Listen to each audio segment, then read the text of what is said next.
Hey everyone, today we're pulling back the curtain on one of the most powerful, yet kind of invisible players in the entire financial world.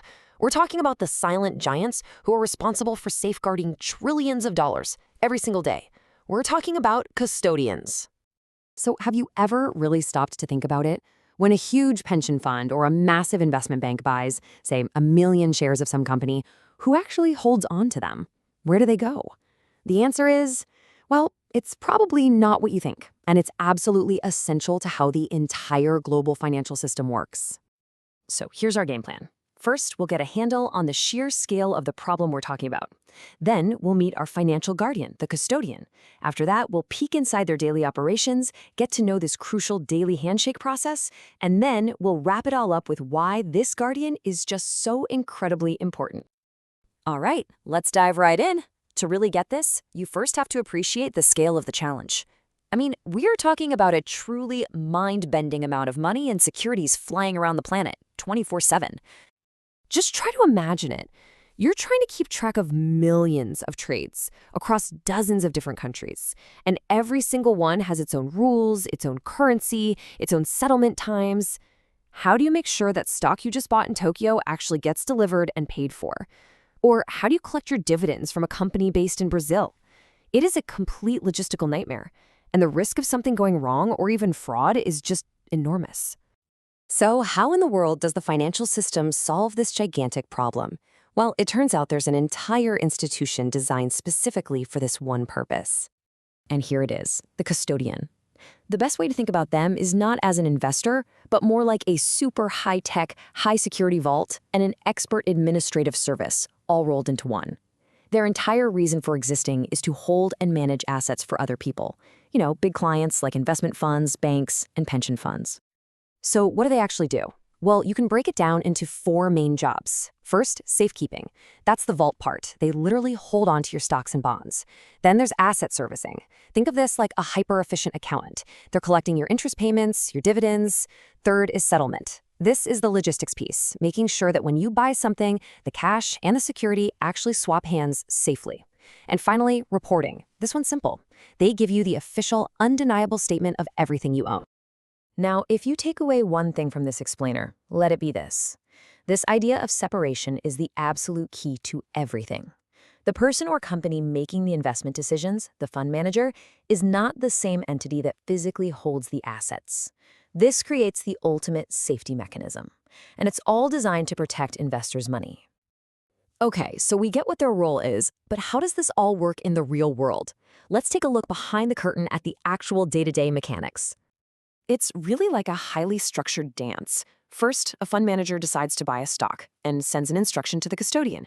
The custodian then acts like a matchmaker, making sure that instruction lines up perfectly with the seller's instruction.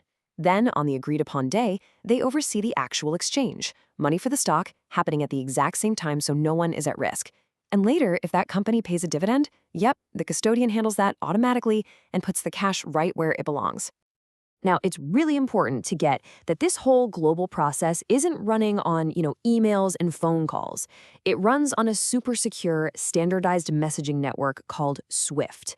The MT500 series messages are basically the digital language that custodians speak to communicate trades, holdings, and all those corporate actions across the globe. Okay, so with literally millions of things happening every second, how does a bank or an investment fund know that the custodian's records are 100% perfect? Well, that brings us to a really critical daily ritual. Think of it like balancing your checkbook, but on an absolutely massive scale. On one side, you've got the client's own internal records, what they think they own. And on the other side, you have the custodian's official statement, which is the legally recognized source of truth. Every single day, without fail, these 2 sets of books have to be compared, and they have to match perfectly. This whole process is called reconciliation. So what happens when they don't match? That's what's known as a reconciliation break. It could be a simple typo, or it could be something much more serious. But any difference, no matter how tiny, we're talking a single share or even a single penny, gets flagged immediately. And here is the absolutely crucial part. You cannot let these breaks wait. It's not an option. Operations teams on both sides have to jump on every single break and figure it out by the end of the day. This daily discipline is what keeps the financial records clean and stops tiny little errors from snowballing into catastrophic problems. So we've gone through the what and the how. Now let's zoom back out for the final and honestly the most important question. Why does any of this matter so much?